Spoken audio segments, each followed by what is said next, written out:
Uno, dos. Muy buenas tardes a todas las personas que nos acompañan el día de hoy, a las personas que nos van a ver por redes sociales del Instituto de Investigaciones Sociales de la Universidad de Costa Rica. Mi nombre es Maritza Urbina, docente investigadora del instituto, y hoy tengo el placer de compartir esta mesa con personas excelentes en el marco del proyecto Discartografías, Territorios, Cuerpos y Accesibilidad en Costa Rica. Nos acompaña el compañero Juan Chacón Ulate, estudiante de Geografía, persona con discapacidad visual por baja visión, quien realiza su práctica en la Municipalidad de Heredia. Asimismo, nos acompaña la ingeniera Diana Monge Romero, directora del Departamento de Ingeniería en Transporte y Urbanismo. Y nos acompaña también Carlos Gutiérrez Vargas, docente de Unidad Sorda de Cindea Montes de Oca y estudiante de la licenciatura en Derecho.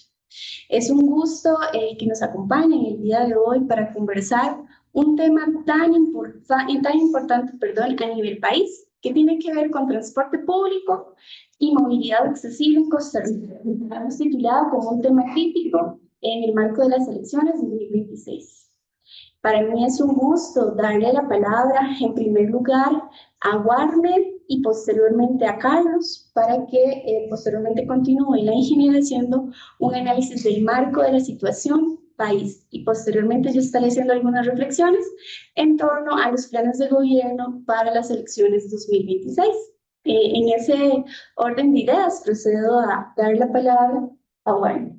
Bueno, buenas tardes. Espero que todas las personas también. Bueno, pues en este marco del transporte público. ¿Puedes hablar un poquito más? Perdón. En esto del transporte público, pues yo como persona con baja visión, pues he pasado por muchas situaciones. El transporte público ha quedado un poco atrás en algunos aspectos si lo comparamos con otros lugares.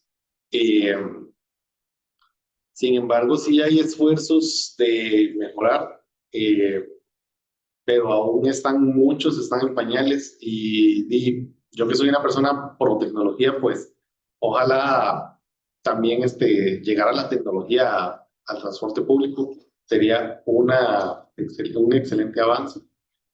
Y pues estamos aquí como para aportar lo que se pueda y entender qué sucede y que el transporte público pues es universal y como dice la palabra es público. Muchas gracias, Juana. ¿Usted nos puede compartir un poquito más sobre las experiencias vividas?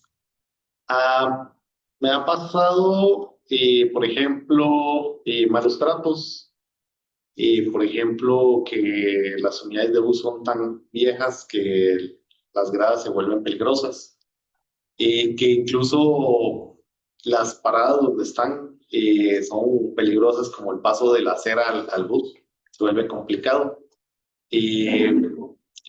Me sucede a veces que trato de subirme y no puedo y me resbalo. Me he podido caer un par de veces, por dicha, creo que tengo buen equilibrio y eso me ha ayudado. También me han intentado, como dicen, chulear con el vuelto. eh, y también hay choferes que simplemente no quieren llevarlo a uno. Lo ven a uno en la parada y siguen, por ejemplo. Sí, me ha pasado eso un par de veces. Entonces, y también me ha pasado discriminación positiva, que por ejemplo el chofer piensa que no puedo pagar el pasaje del bus y no me lo cobro. Eso también es un tema social, más que todo, pero que también me ha afectado y me ha pasado. Muchas gracias, Juana. Y tal vez movilizarnos por la ciudad, ¿cómo lo podrías describir? Pues movilizarse por la ciudad dependerá mucho de la ciudad en la que estemos. Y San José, la verdad, no es un lugar que me guste usar, por el que me guste moverme a pie, por ejemplo. No es muy accesible, la gente más bien lo ve aún con el ratón y se atraviesan. La gente se enoja si chocan conmigo, por ejemplo. O la gente no respeta las vías portátiles, ponen cosas encima, se paran encima. no se mueven. Ellos tienen la idea de que yo me voy a correr cuando no es así. Si yo voy caminando y la persona que ve completamente se atraviesa, pues yo me lo voy a llevar, pero me ha pasado esas situaciones también. Y algo que no hemos hablado, por ejemplo, es el uso del tren, que los andenes, tenemos trenes muy modernos, pues los que acaban de comprar, y muy antiguos también, pero los andenes se han quedado, los andenes y las estaciones se han quedado en el tiempo. Son súper antiguas y no están adaptadas para una persona con discapacidad física y visual. Muchas gracias, Mayrene. También dentro de su experiencia nos hablabas como de posibles mejoras. ¿Podrías hablar un poquito?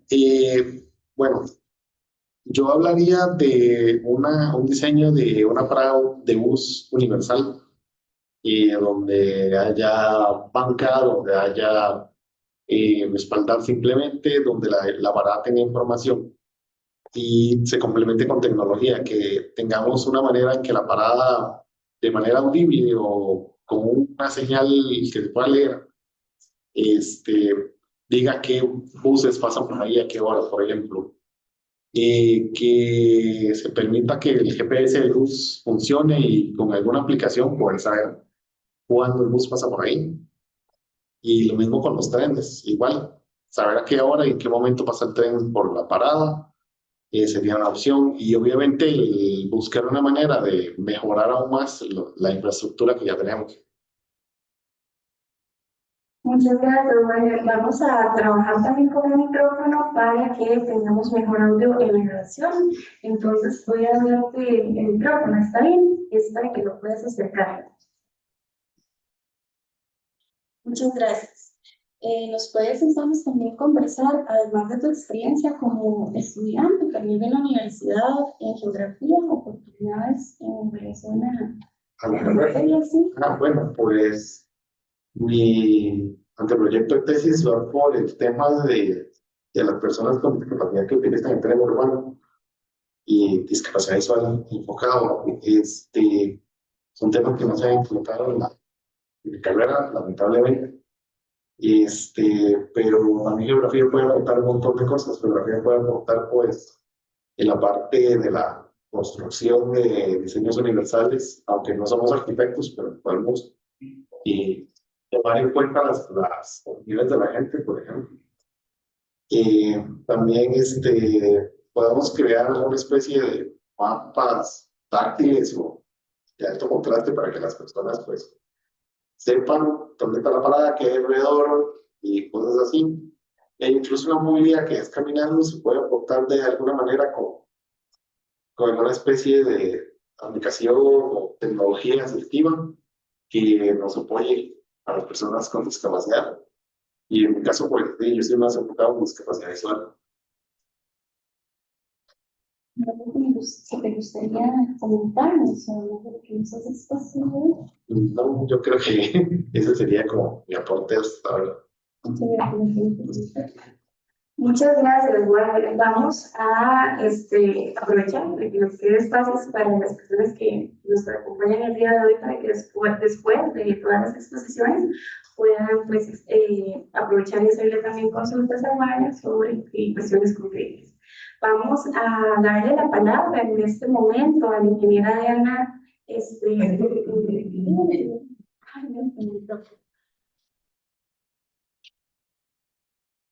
Buenas tardes.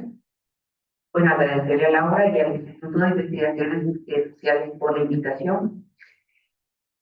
Cuando Laura me invitó, pues yo dije, bueno, hay bastante de qué hablar, ¿verdad? De todo lo que, por lo menos, desde el punto de vista de ingeniería civil, ¿verdad? Hemos encontrado. Entonces, si bien tenemos normativa desde el punto de vista ya de ingeniería o de manuales de construcción, ¿verdad? Dice que el diseño de espacio público tiene que ser accesible. La siguiente. Gracias.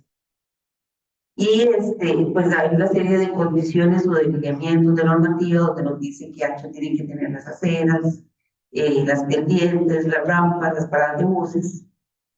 Y también vemos el tema de accesibilidad universal, ¿verdad?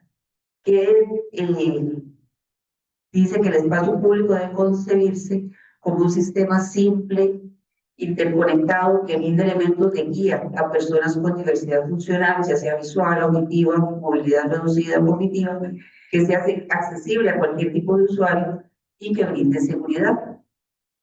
Por otro lado, tenemos normativa, como por ejemplo la norma INTECO, sí, por favor, donde nos habla que la movilidad debe ser segura, accesible, conveniente, atractiva, cómoda, coherente, ¿verdad? Entonces sí tenemos mucha normativa donde nos refuerzan de que la movilidad tiene que ser accesible, pero encontramos una serie de barreras. Y bueno, ya Wagner aquí nos mencionó algunas, ¿verdad? Que con la discapacidad visual que tiene, pues ha encontrado, ¿verdad? Y así es que vemos, por ejemplo, aquí dentro de la misma universidad, tenemos barreras arquitectónicas, ¿verdad? Que son obstáculos físicos que limitan la libertad de movimiento. Hablamos que puede ser un obstáculo a la accesibilidad si hablamos de que vamos a ingresar a una vía pública, un espacio libre o un edificio, o un obstáculo ya en el desplazamiento cuando no puede. Por ejemplo, en esa foto que vemos ahí, bueno, y se la describo a Juan, para ir de ingeniería a la aula magna, tenemos gradas, ¿verdad? Entonces, si nos vamos por las gradas, tenemos un camino directo, muy corto, pero si tenemos que usar rampas por alguna condición que tengamos, por ejemplo, de movilidad, nos obliga casi a quedar 3 veces, ¿verdad? El recorrido. Entonces, hay que pensar, ¿verdad? ¿Qué tipo de equidad, ¿verdad? No tenemos equidad, digamos que estamos dando cierta accesibilidad, pero no es equitativa. Entonces, vamos a seguir viendo, ¿verdad? El tema, por favor, la siguiente, Laura, sobre los tipos de barreras, ¿verdad? Tenemos las barreras físicas, ya respecto a la parte de transporte público específicamente, como por ejemplo el estado de las aceras, si es que tenemos aceras, ¿verdad? Las pendientes, las rampas, los pasos peatonales, como decía Wagner también, todo el tema de las paradas de buses, que deberían ser a una altura tal que permita un fácil acceso al bus, pero también tenemos barreras de comunicación. Entonces, por ejemplo, podría ser que una parada de bus solo esté demarcada con una señal vertical que diga parada de bus, pero hay personas que tal vez no tienen el acceso para ver esa señal, o a veces ni siquiera hay información, ¿verdad?, de que hay una parada de bus, sino que lo que hay es pintura en el pavimento, y vamos más allá, hay países, ¿verdad?, donde se llega a la parada de buses y hay todo un sistema hasta objetivo que dice en 5 minutos pasa el bus, con ruta, con tal ruta, con tal destino, ¿verdad? Entonces es más accesible. Entonces aquí sí hemos visto una serie de barreras que hacen difícil el acceso. Bien. Entonces, por ejemplo, tenemos aceras con gradas, ¿verdad? Que entonces dificultan, por ejemplo, para una persona que se moviliza en silla de ruedas, o tenemos aceras que podrían estar en buena condición, pero tienen al lado aberturas donde podrían ser peligrosas para cualquier persona, ¿verdad? Pero principalmente una persona adulta mayor, un niño, etc. Tenemos otras condiciones que hemos visto en evaluaciones que hemos hecho y son principalmente obstáculos, ya sean las anclas de los postes de alumbrado público, los mismos postes que se ubican en medio de la acera, que a veces dejan, si acaso, el espacio para que pase una persona caminando, ¿verdad? Entonces, todo eso lo hemos visto. Entonces, para contarles un poco, yo trabajo en la Escuela de Ingeniería Civil y tenemos un TCU que se llama Movilidad Urbana, Eficiente y Segura. Entonces, en ese TCU hemos hecho una serie de evaluaciones de aceras. Entonces, por ejemplo, tomamos de base la guía de inventario y evaluación de aceras que hizo la NAVI, y se evaluaron una serie de rutas por donde en teoría van a pasar buses de transporte público masivo. Bueno, de hecho ya están pasando buses, pero la idea es que pasen buses donde tengan mayor alcance, digamos, mayor población, usuarios de transporte público. Y encontramos básicamente, si vemos la siguiente, bueno, la evaluación se hace en términos de 3 parámetros o 3 factores. Llamamos factores de actividad, funcionales o estructurales. En el funcional, entonces, vemos cómo están las pendientes de las aceras, cuál es el ancho libre de obstrucciones, qué tan accesibles son. Laura, por favor, la siguiente. Y la que sigue, por favor. Luego vemos la parte estructural. Por ejemplo, si la acera tiene hueco, si hay desnudamiento, el concreto, ¿verdad?, se levanta, entonces queda sedimento, que eso puede ser peligroso, desmoronamientos. Si hay escalonamientos, si hay gradas que dificulten el acceso. Y por otro lado tenemos los factores de actividad. Eso es qué tan importante es la acera. Si una acera está muy cerca de la universidad es muy importante porque muchos usuarios la van a usar. Entonces, de acuerdo con esos tres factores, se les da una condenación. Entonces, dependiendo de la nota que tenga, si tiene entre 0 y 40, es mala condición, entre 40 y 80 regular y de 80 a 100 buena condición. Bueno, lo que hemos encontrado, las fotos que vienen más adelante, y vemos es esto, ¿verdad? Y esto es lo que todos nosotros, ¿verdad?, encontramos. Y para describir un poco, ¿verdad?, son aceras que también tienen la loseta podotáctil, y después lo que encontramos es que hay tramos discontinuos, entonces la losa termina ahí, después no hay acera, después tenemos postes de alumbrado público obstruyendo el paso, tenemos tapas de alcantarillas, ¿verdad?, que están también en medio de la zona de paso. Entonces eso es lo que vivimos a diario, pero entonces ya le podemos dar una calificación y ver que tan bien o mal están. Entonces en la siguiente se muestra un mapa de un ejemplo. Esta es la radial que va cerca, desde la rotonda de Betania hasta la Campiña. Y ahí está en colores, ¿verdad?, cuál es la condición de las aceras. Vemos que en la mayoría son aceras en regular o mala condición. Bueno, son poquitos los tramos que encontramos en buena condición. ¿Qué es, digamos, por qué es importante presentar esto? Bueno, porque yo creo que es una manera en que los entes que tienen recursos para mejorar aceras, ¿verdad?, tomen en cuenta la información y entonces prioricen. Entonces podrían priorizar los tramos donde está la calificación entre 0 y 40, digamos que es muy mala condición, y poco a poco, por ejemplo, mejorando las aceras. Otro tema que hemos evaluado también en el TCU es cómo están las paradas de autobuses. Entonces ahí también se hizo un manual para la evaluación de paradas. Se evalúa en 3 componentes. Uno es la accesibilidad, que tiene que ver con qué tan visible está la parada, la ubicación, el acceso, que es muy importante.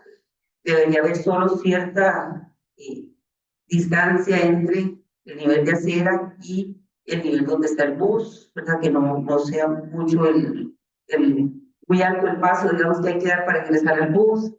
Que cómo están las pendientes, y muy importante la información disponible en la parada.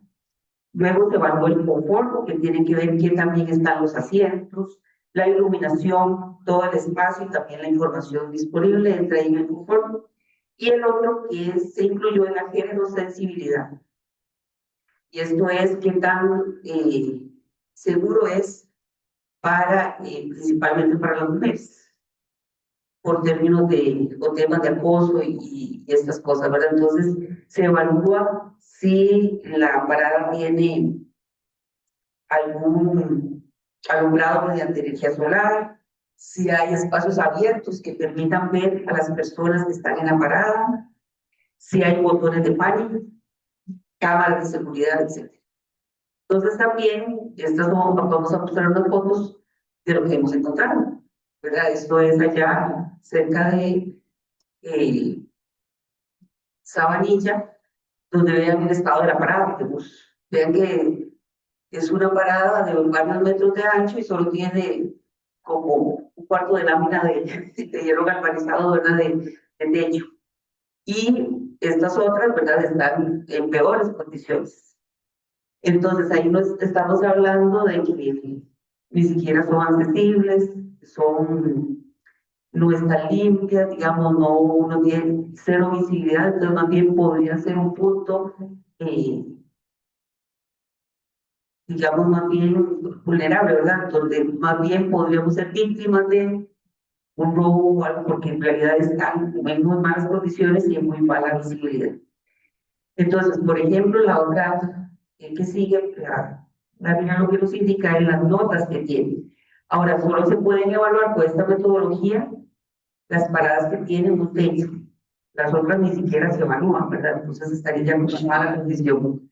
Entonces, este es un ejemplo también de la información que tiene la universidad a disposición, que también podría tomarse de referencia para hacer inversiones y mejorar la infraestructura. Y por último, esto es producto de una tesis, un trabajo final de graduación, se hizo una guía para calificar la accesibilidad al sistema de transporte público.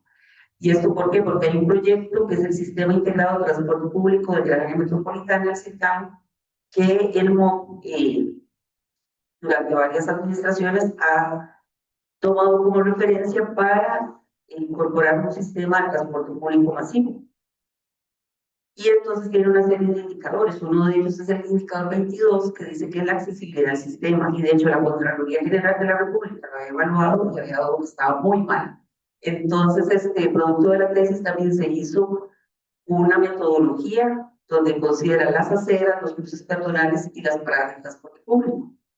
Ya por último vamos a mostrar, por ejemplo, la nota que obtuvo en temas de accesibilidad a la acera, un tramo cerca del Parque del Este, por San Rafael. Y ven que todo está rojo, pero todo está deficiente, tema de accesibilidad. Entonces me parece que estos estudios que se han hecho pueden servir de base para mejorar toda la parte de infraestructura de aceras, pasos peatonales y paradas de buses. Hay ya normativa, ¿verdad? Hay normativa con base en normativa INTECO, por ejemplo, sobre cómo diseñamos aceras. O también la siguiente es una normativa sobre cómo se diseña infraestructura ciclista. Entonces, no es, siento yo, ¿verdad?, que no es falta de que no haya normativa para poder cumplir con ciertos requisitos, sino que hay bases que pueden tomar, y hablando digamos, del tema del foro de hoy, ¿verdad?, que es qué ofrecen en los planes de gobierno, ¿verdad?, los candidatos. Hay normativa y hay un diagnóstico de cómo está cierta parte de la infraestructura y entonces se podría tomar en cuenta para mejorar las condiciones de accesibilidad. Entonces, eso es lo que les quería compartir hoy. Muchas gracias. Muchísimas gracias. Vamos a darle ahora la palabra, por supuesto, a Carlos Gutiérrez, para que también nos hable de sus experiencias y también comparte, ¿verdad?, profesional, estudiante de Derecho, y tal vez de los veo a todos los que están comentando hasta este momento. Yo creo que mi voz es lo suficientemente fuerte, ¿no? Sí. Sí. Y sí, entonces vamos con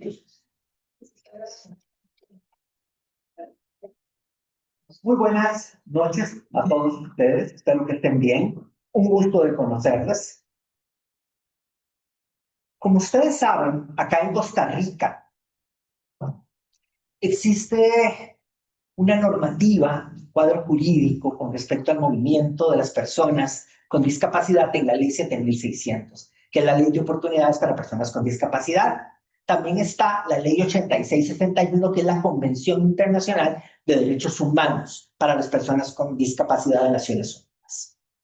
Ahora, la comunidad sorda también tiene una ley específica para ellos. Es la ley 9822, Ley de Promoción y Reconocimiento de la Lengua de Señas Costarricense, LESCO.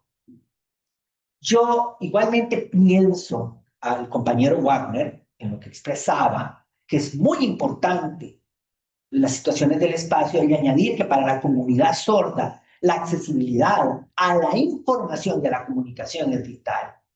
Igualmente yo añadiría y explicaría que sí, por ejemplo, la comunidad sorda, hay personas adultas mayores también y que son sordas a la vez, o personas sordas que también tienen una discapacidad añadida visual o física. Entonces, Compagino con lo que mencionaba el compañero Wagner. Hay que dar énfasis a la accesibilidad. Muchas veces las personas sordas buscan, por ejemplo, una parada de autobús. Y a veces el bus no tiene ninguna información en su frente que diga para dónde va. Entonces la persona va caminando y va buscando y tal vez el conductor del autobús se le queda viendo. Cuando le pregunta cuánto es, la persona le responde en voz de una manera tal vez poco legible para la persona sorda. Si pudieran leerle los labios, no es clara la comunicación en ese sentido y por lo tanto no entiende cuánto es lo que hay que pagar para el transporte de autobús. A la persona chofer se malhumora porque la persona no le da el dinero exacto. Tal vez alguien tiene la buena voluntad de mostrarle en algún tipo de dispositivo cuánto es para poder pagar, pero no existe información. Entonces eso es muy importante.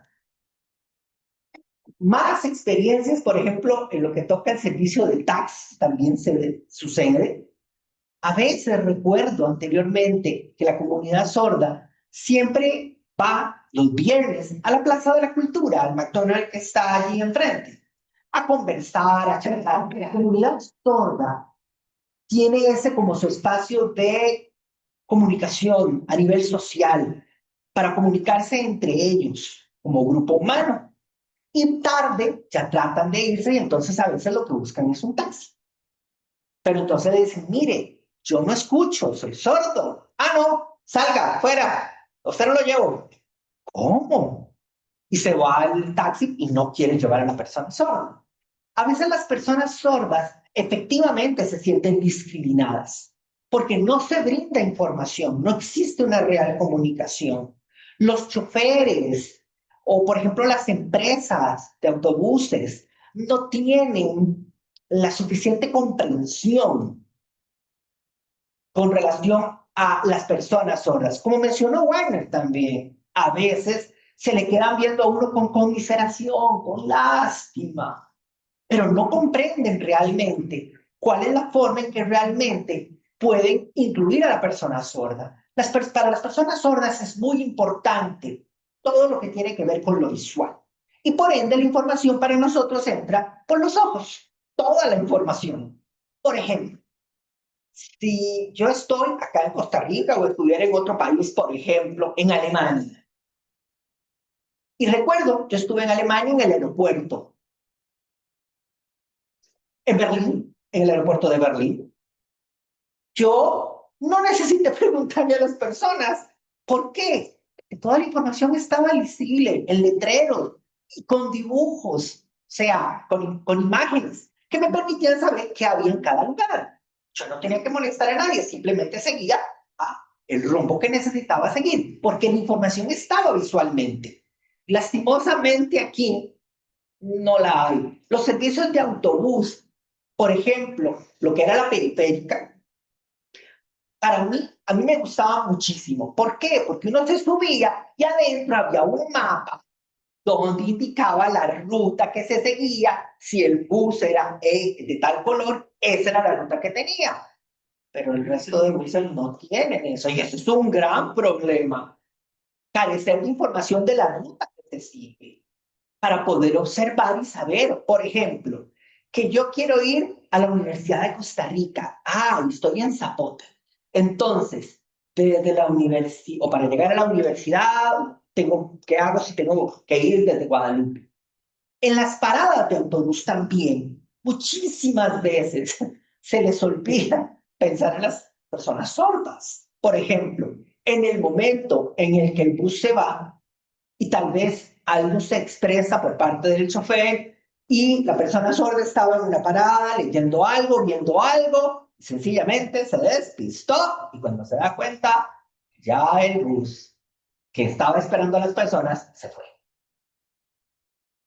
¿Qué hacer entonces? ¡Qué torta! Expresión popular. Sí, entonces las personas que trabajan en estas empresas deberían tener en cuenta a las personas sordas, saber que no solamente una información auditiva es pertinente, porque finalmente si es un bus que se va para cierto lugar lejano, hay que esperar a otro autobús que llegue después, es muy complicado. También en los aeropuertos, yo recuerdo estaba esperando un autobús dentro del aeropuerto para moverme a otra terminal. Y en una mesa había una persona donde se podía observar el número de vuelo. Yo le dije, por favor, avísenme. Me fui caminando, vino una persona con silla de ruedas.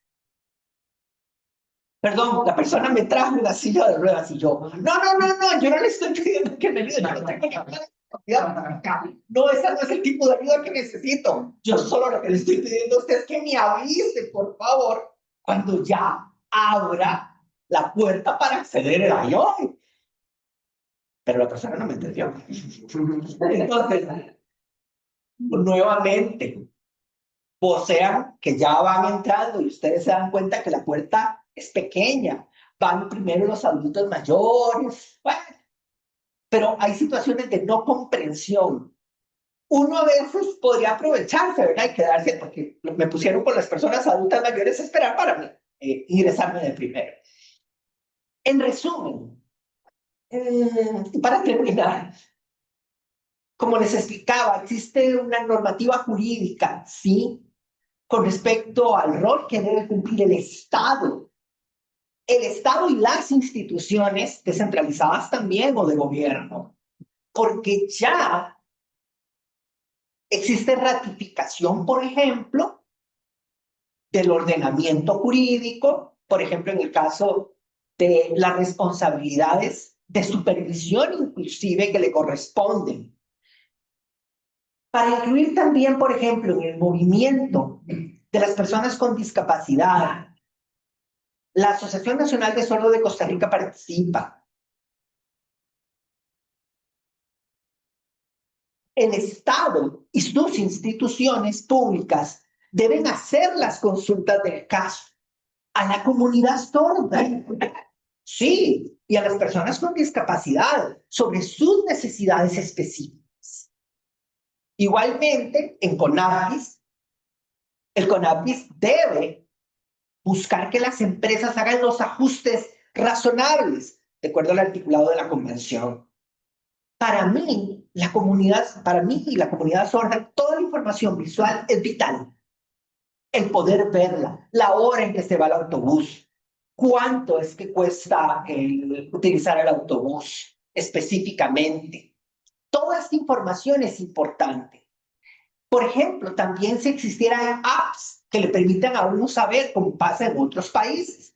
Los sordos, por ejemplo, en otros países saben cuál es el número de bus que deben abordar, a qué horas pasa, cuándo pasa, dónde tengo que estar. Esa es información que las personas mediante apps pueden saber. Y no necesariamente depender de una lengua de señas. Ojalá, y es lo que deseara, que todas las personas supieran lengua de señas. Pero eso no es difícil. Entonces, resulta muy importante la accesibilidad mediante la información y la comunicación para nosotros. Muchas gracias por nuestras presentaciones, experiencias, datos tan significativos. Ahora podemos hablar de qué proponen los planes de gobierno. Creo que tenemos un contexto bastante claro de cómo está la situación país.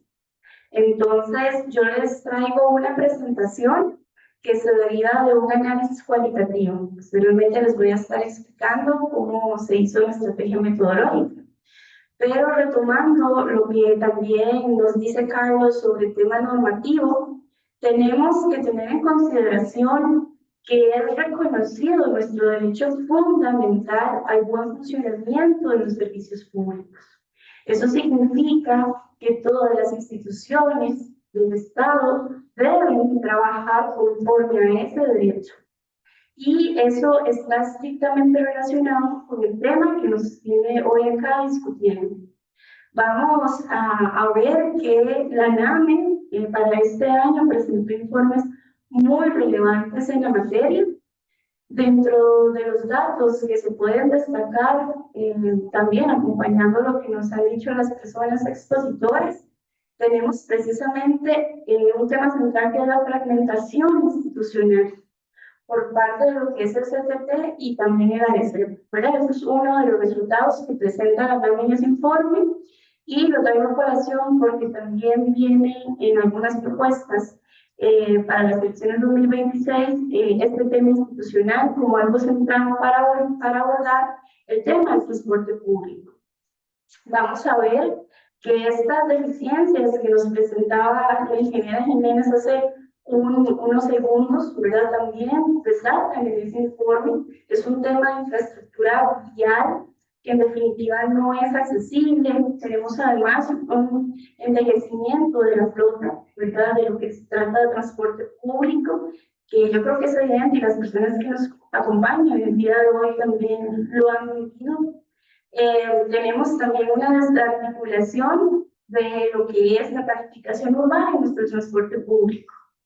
Dentro de los temas, ¿verdad? Está el de la accesibilidad a los buses, que como nos han comentado los compañeros, es un diario vivir en este país. Dentro de las recomendaciones que hace la NAME como institución de la Universidad de Costa Rica, está la necesidad de fortalecer la gobernanza en este tiempo. Asimismo, en efecto, ¿verdad? Tenemos que trabajar respecto a la modernización de infraestructuras, la planificación urbana, incluso la actualización del marco legal que nos hablaba Carlos hace un segundo. Dentro de las múltiples recomendaciones que hace este informe 2025, nos damos cuenta que contamos también con información e instrumentos para poder trabajar sobre la materia, y es a partir de este contexto, la información técnica, estas recomendaciones que interesa ver entonces, qué es lo que se propone. ¿Okay? Y esa es la pregunta que nos hacemos en esta investigación. El reconocimiento a partir de las publicaciones del Tribunal Supremo de Elecciones que tenemos inscritos 20 partidos políticos, ¿verdad? Con distintas candidaturas, tenemos al menos 5 candidatas a la presidencia, un dato importante. Ahora bien, ¿cómo se trabaja esta información? Para ello, y como les decía, es un análisis cualitativo. Lo que se realizó fue trabajar sobre cada uno de los planes de gobierno, de los 20 planes de gobierno, y realizar una codificación en el programa en vivo. Y estos datos representan la cantidad de referencias o texto, ¿verdad?, que cada plan de gobierno le dedica al tema. Para ello se utilizaron las variables de transporte, movilidad, que se dividió en 2, movilidad sostenible, pero también movilidad accesible, ¿verdad? Y también hablamos de la accesibilidad como un punto, como una categoría central. Vamos a ver que entonces los datos que vamos a ver en este momento son el resultado de ese proceso de codificación de los planes de gobierno. ¿Okay? Vamos a encontrar, y algo que es importante en los análisis cualitativos, es que partimos de la literalidad del texto, es decir, aquellos programas que hacen referencia textual, a la redundancia, a temas de transporte público. Entonces, cuando hablamos de transporte público, en general, sin meter las variables o las categorías de movilidad y accesibilidad, de forma explícita, esos 20 planes de gobierno, 17 hacen propuestas concretas referentes a los temas que hemos conversado hoy y que la ingeniera Diana Jiménez también pone en la mesa de discusión que son de relevancia. Vamos a ver también que de esos 20 planes de gobierno, 16 proponen estrategias concretas para mejorar la infraestructura pública también relacionada con este tema. Y 16 también hacen énfasis en el desarrollo de la infraestructura ferroviaria, ¿verdad?, como una alternativa también al tema de transporte. Sin embargo, cuando empezamos a revisar el tema de movilidad y accesibilidad, los números empiezan a bajar. Vamos a ver que de los 20 partidos, 6 incluyen propuestas sobre movilidad accesible.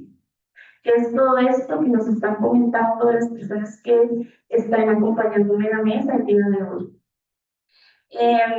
El énfasis respecto a la movilidad está en la sostenibilidad, ¿verdad?, que eso es algo también importante de señalar. Y pese a ello, digamos, no necesariamente accesibilidad centrada en transporte público, pero que sí la mencionen, pasamos de 6 a 8 planes de gobierno, ¿verdad? Pero lo que nos interesa ahorita es hacer el énfasis en esos 6. El siguiente gráfico que ustedes pueden ver es la referencia, es decir, la cantidad de texto que cada plan de gobierno le dedica al tema de transporte público. Eso quiere decir que se codifica, ¿verdad? Todo el texto que haga referencia al transporte público, en donde tenemos en primer lugar al Frente Amplio, al Partido Liberal Progresista, al Centro Democrático Social, a la Coalición de Agenda Ciudadana, Liberación Nacional, Integración Nacional, como los partidos que en sus planes de gobierno desarrollan con detalle lo referente al transporte público en general. Ahora bien, dentro de esas acciones, ¿verdad?, que se proponen, si se sistematizan, se puede hacer la siguiente referencia. Vamos a ver que el interés está en la sectorización, la organización de rutas de autobús, que también sea intermodal, ¿verdad?, bus-tren. También destacan propuestas como es el tren eléctrico, propuestas también como el pago electrónico, propuestas de integración tarifaria, modernización e incluso electrificación de la flota de autobuses, pero también de los trenes. Además, también hablamos de una infraestructura referente para el transporte público, con carriles exclusivos, terminales intermodales. Y después, algo que también llama la atención cuando queremos hablar de transporte público es de quienes hacen referencia a la ley 7600, que tanto en su reglamento como en su normativa de la ley, pues, se hace referencia explícita a cómo desarrollar una ciudad accesible, a cómo tener autobuses que realmente sean accesibles. De esos, al menos 6 partidos hacen referencia explícita al cumplimiento de la ley, o al menos que debe cumplir con la ley 7600, y ahí también destaca el Frente Amplio y la Unión por Alianza Democrática. Respecto a movilidad accesible, que es el tema que nos trae el día de hoy, vemos que cuando se hace el Zoom, ¿verdad?, ya no solo hablamos de transporte público, sino de accesibilidad o movilidad accesible. Tenemos a la coalición Agenda Ciudadana como uno de los partidos que hacen propuestas más extensas o se refieren de forma más extensa al tema en sus textos, seguidos de otros partidos, ¿verdad?, como Unidos Podemos, incluso Progreso Social, Integración Nacional. Respecto a la movilidad accesible, ¿verdad?, en una sistematización de las propuestas que se hacen, podemos encontrar la necesidad de una red nacional de transporte accesible, lo que implica paradas inclusivas, rutas adaptadas, coordinación entre municipalidades. También vamos a ver la necesidad de la eliminación de barreras físicas y también la implementación de tecnologías accesibles. Además, vamos a ver propuestas como la movilidad peatonal segura, que tiene que ver con el fortalecimiento de la infraestructura peatonal, lo que vienen a ser también ciclovías conectadas, al transporte público, ¿verdad? El centro es como la idea de desarrollar una ciudad interconectada. Vamos a ver, y bueno, esas vienen siendo las propuestas, ¿verdad? Y después, por parte de nosotros sacamos pues acciones concretas, ¿verdad?, que refieren a esta accesibilidad. Están las del Centro Democrático Social, que habla de forma expresa sobre la necesidad de cumplir con los derechos de las personas con discapacidad en la materia. También el Frente Amplio, ¿verdad?, respecto a realizar infraestructura también regional, que sea accesible y que además sea sostenible. Por supuesto, la infraestructura urbana. Igual, Coalición Agenda Ciudadana nos habla de una movilidad peatonal segura, que tenga una accesibilidad digital en las comunidades en general. Vamos a ver otras series de propuestas de otros partidos, pero si gusta lo podemos pasar cuando, bueno, el programa nos permite hacer una especie de nubes de palabras sobre qué es lo que más se repite, ¿verdad?, en estos planes. Y como ustedes pueden ver, está el tema del transporte público, la movilidad, la infraestructura y la sostenibilidad. Y vamos a ver que la mayoría, digamos, la mitad hace referencia a la necesidad de que Costa Rica cuente con movilidad sostenible. Y esa movilidad sostenible implica nuevamente el tema de la electrificación, del transporte público, una movilidad más activa con ciclovías, ¿verdad? Y también vías peatonales. Y la necesidad de desarrollar un plan de movilidad urbana sostenible, ¿verdad? Y se sigue profundizando la idea de una ciudad intermodal, ¿verdad? Y además que sean compactas y con un ordenamiento sostenible. De mi parte, eso sería lo que yo les traía como el resumen de lo que se propone en esos planes de gobierno a partir del análisis cualitativo de los textos literalmente. Y yo les voy a agradecer en este momento por la atención que nos han brindado y abrir el espacio a las personas que nos acompañan el día de hoy a preguntas, consultas, aprovechando que están personas expertas en el tema. Muchas gracias. No sé si alguna persona nos puede hacer alguna pregunta. En el día a día, ¿verdad? En este caso sobre movilidad y transporte público. Entonces, mi pregunta es más como, ¿verdad? En la práctica, ¿qué partidos se les han acercado y si les han escuchado en estas elecciones? Y para qué no también mencionar qué pasó con los anteriores partidos, bueno, los anteriores gobiernos que sí les han acercado. Gracias.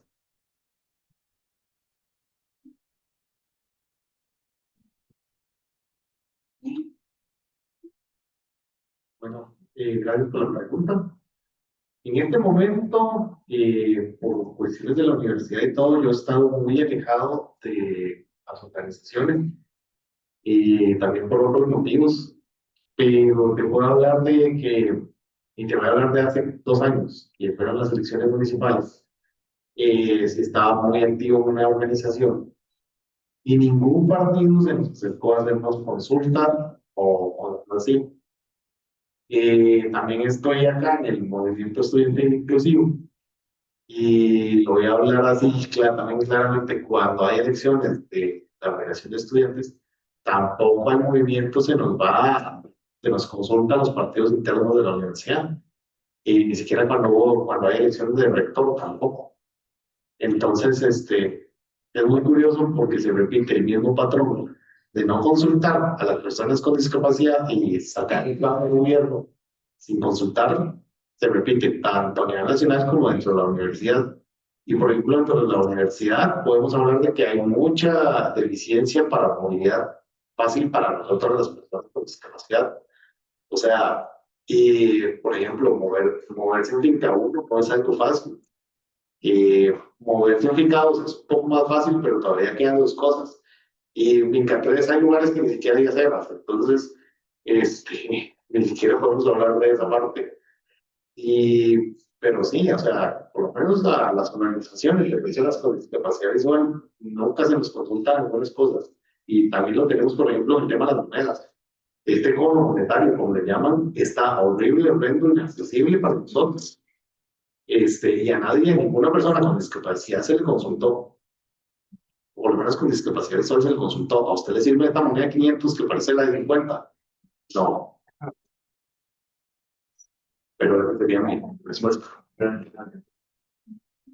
Ok, muchas gracias. Honradamente, nada. Siempre es la misma historia hacia atrás. Los políticos no consultan.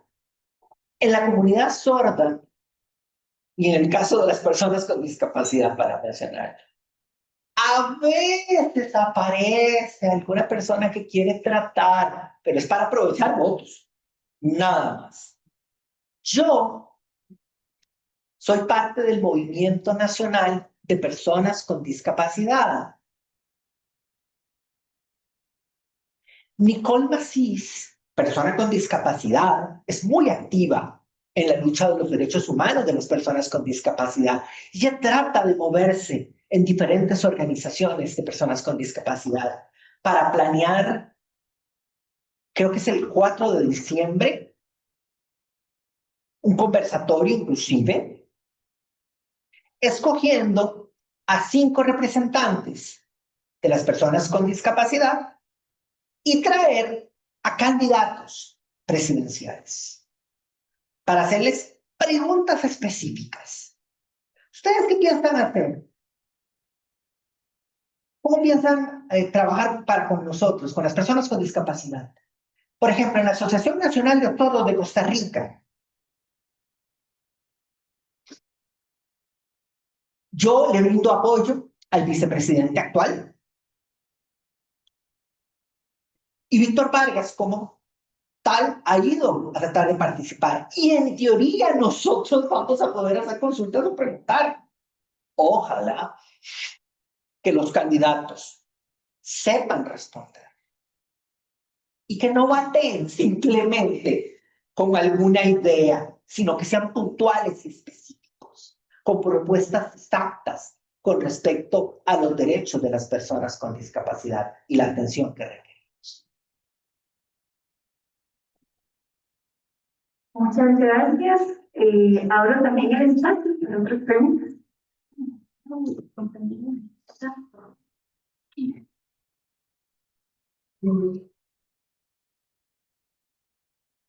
Gracias. Bueno, primero la forma en la que se articula la charla me parece genial, ¿verdad?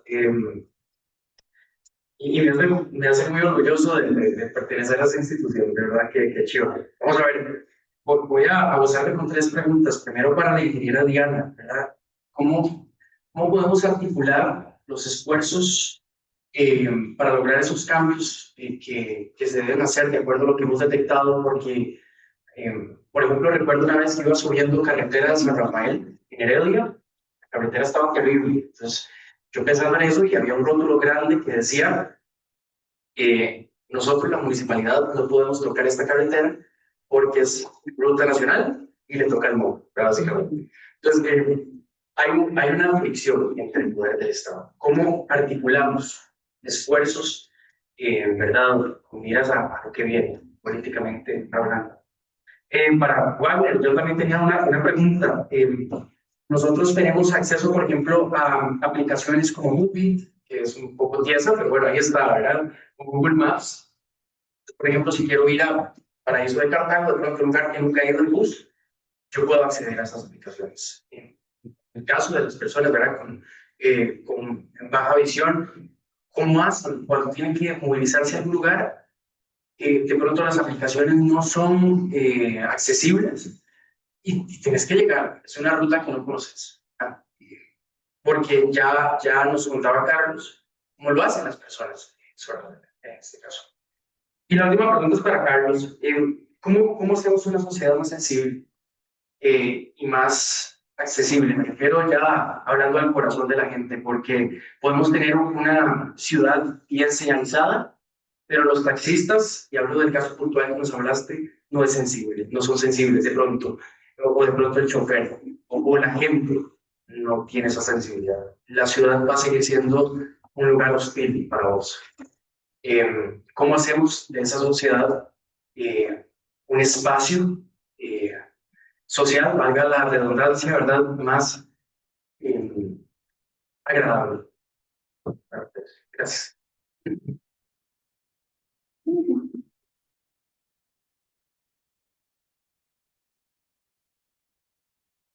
Muchas gracias por la pregunta. Le voy a dar primero la palabra a Wagner. Bueno, ahora que usted comentó, esta pregunta era para la señora ingeniera, pero ahora que usted comentaba eso, una vez, como estaba en la oficina central de CONAPIS, está en el cantón central de Heredia, el cantón Heredia. Una vez yo le sugerí a la vicealcaldesa en ese momento que por qué no se construían algunos puentes peatonales, porque simplemente, digamos, dejar de San José al Conaptis es fácil, pero devolverse de Conaptis a San José es difícil. Y si usted viene de la escuela y tiene días al revés, llegar al Conaptis es difícil y devolverse es fácil. Entonces yo le sugerí que por qué no se intentaba construir unos puentes peatonales. Ella me dijo que es que no podían, igual lo del mismo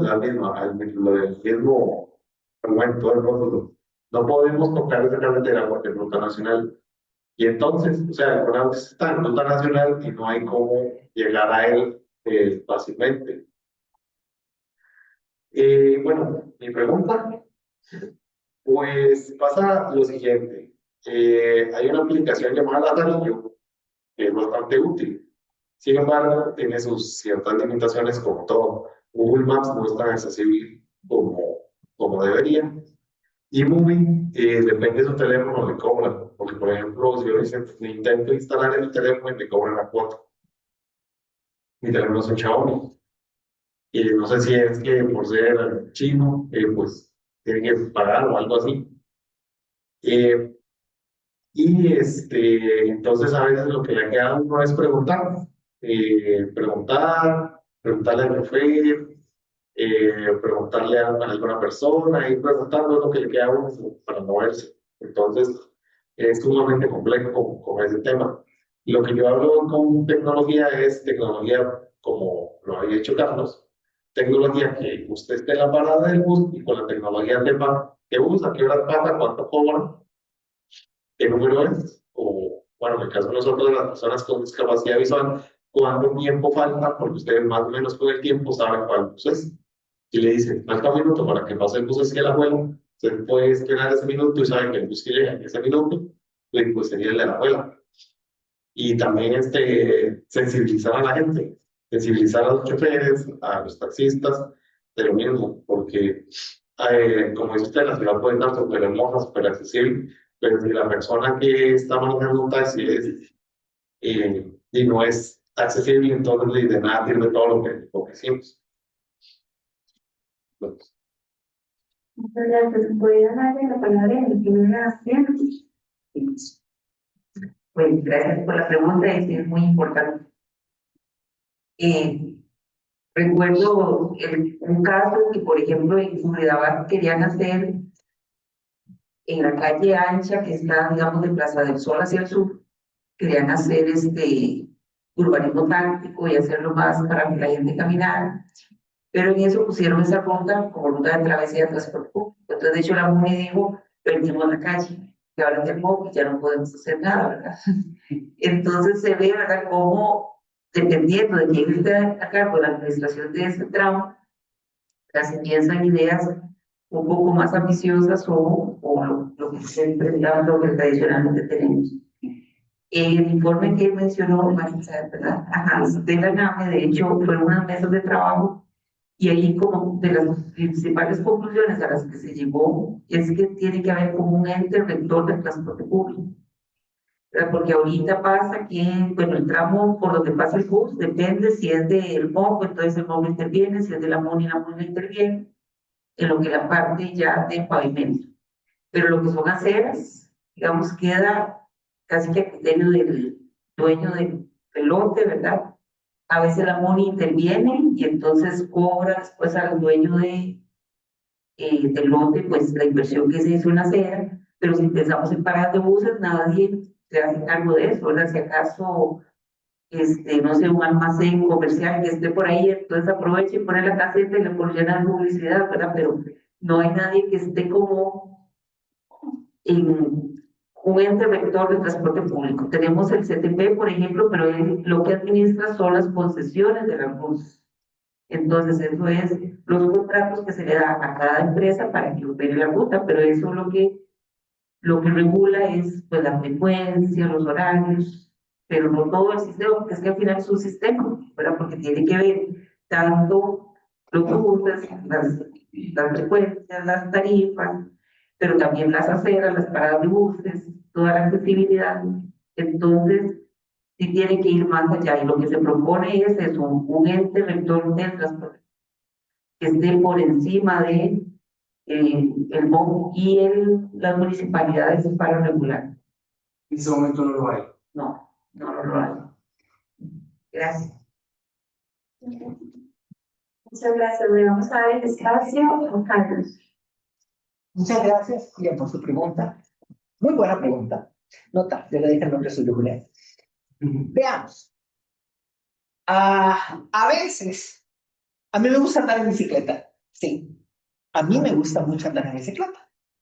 Y a veces de pronto, lo que pasa a la par mía es un bus que pasa prácticamente a la par. Lo único que pasa es que yo lo siento.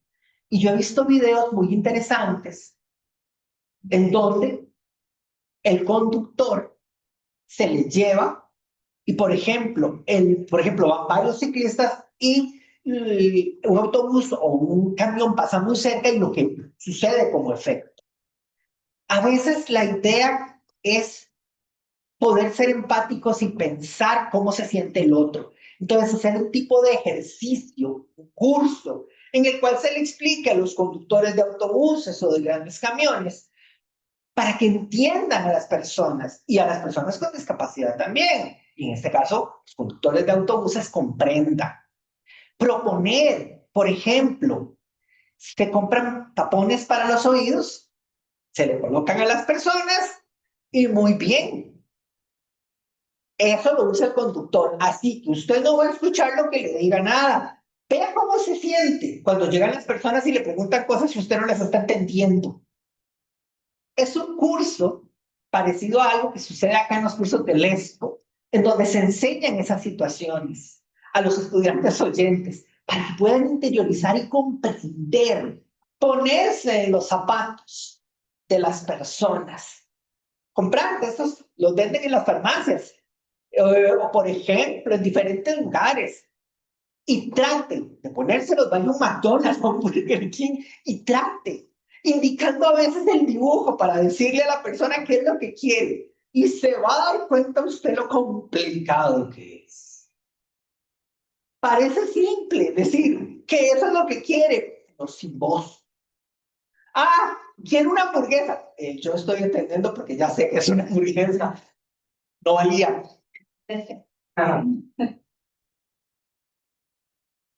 Mire, con dos torres.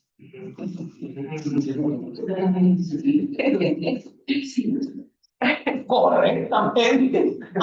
Eso. A veces las personas que trabajan en estos lugares se ponen temerosas. ¿Qué hago?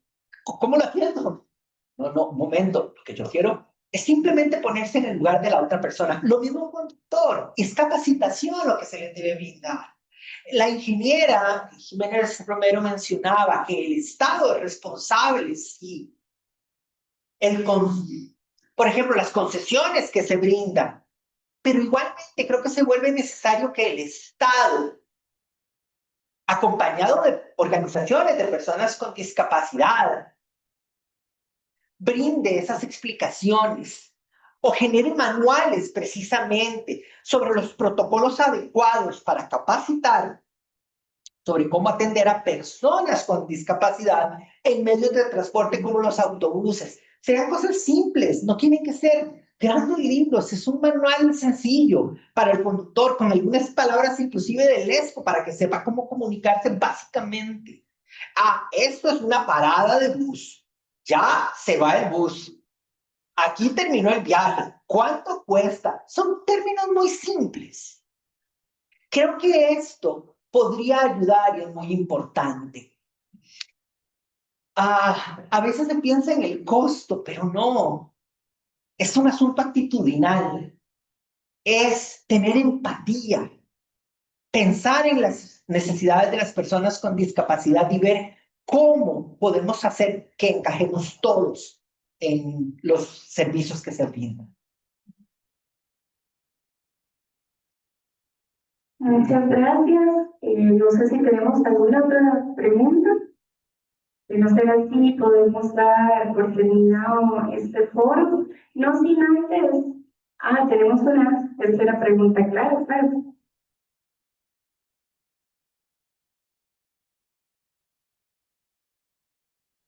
Buenas tardes. de repente no es una pregunta, sino más bien como para ver un poco la respuesta que dio la ingeniera Jiménez con respecto a las articulaciones que deben haber a nivel institucional y demás para el tema de movilidad. Ahora, las leyes que regulan o que obligan, ¿verdad?, la construcción de aceras de ciertas dimensiones y la misma ley 7600 son relativamente recientes, ¿verdad?, comparado con ¿verdad?, y el nivel de construcción que hay. Entonces, en algunos sitios, a pesar de que de que existe una ley que regula y que obliga a los propietarios, ¿verdad?, ya hay construcciones en términos que pudieran imposibilitar o complicar el cumplimiento de esta ley. ¿Verdad? Entonces, esto es un pretexto, ¿verdad?, que se utiliza con mucha frecuencia para que se posterguen este tipo de inversiones, ¿verdad? Se los comento porque yo desde mi experiencia, ¿verdad?, yo trabajo en una institución que nos dedicamos a construir obra pública, ¿verdad? Entonces es muy frecuente ese tipo de cosas, ¿verdad?, donde no hay cumplimiento de retiros entre las calles públicas o a nivel municipal, a nivel de ruta nacional, ¿verdad? No hay cumplimiento de retiros, la gente construye hasta el límite de su propiedad, entonces hace que se complique mucho, ¿verdad? La construcción de aceras accesibles, ¿verdad? Solamente por temas de ancho y qué decir, ¿verdad?, de rampas de acceso vehiculares entre las calles y los terrenos que hacen que las aceras pues pierdan continuidad y no sean un medio seguro para con alguna discapacidad puedan utilizarlo, ¿verdad? Entonces, el dilema de verdad es complejo, ¿verdad?, muy imposible de resolver, pero demanda muchos recursos y también una participación mucho más decidida de las instituciones, municipalidades, ¿verdad?, el Ministerio de Obras Públicas y Transportes, y también más conciencia de los propietarios de sus terrenos, ¿verdad?, y tratar de ofrecer unas mejores condiciones, ¿verdad?, para que haya continuidad de acceso, ¿verdad?, y un acceso seguro y transiciones seguras entre aceras y cambio, ¿verdad?, que es una de las principales desafíos que enfrentan las personas con problemas de movilidad a la hora de transitar por las calles, ¿verdad?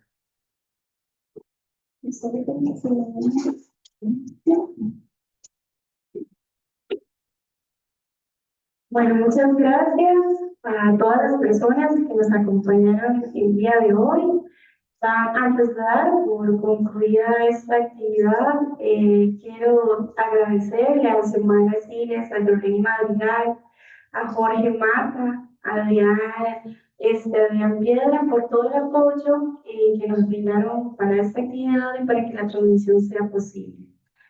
Un agradecimiento que tuvo que estar desde el inicio de esta actividad. De verdad les agradezco a todas las personas que nos acompañan el día de hoy, a las personas que nos van a ver por redes sociales y por supuesto esta mesa, con todas estas personas excelentes que nos han comentado, nos han expuesto, presentado resultados sumamente relevantes que ponen en la mesa de discusión nacional la importancia de volver la mirada a actuaciones reales en la materia de movilidad, accesibilidad y transporte público. Muchas gracias.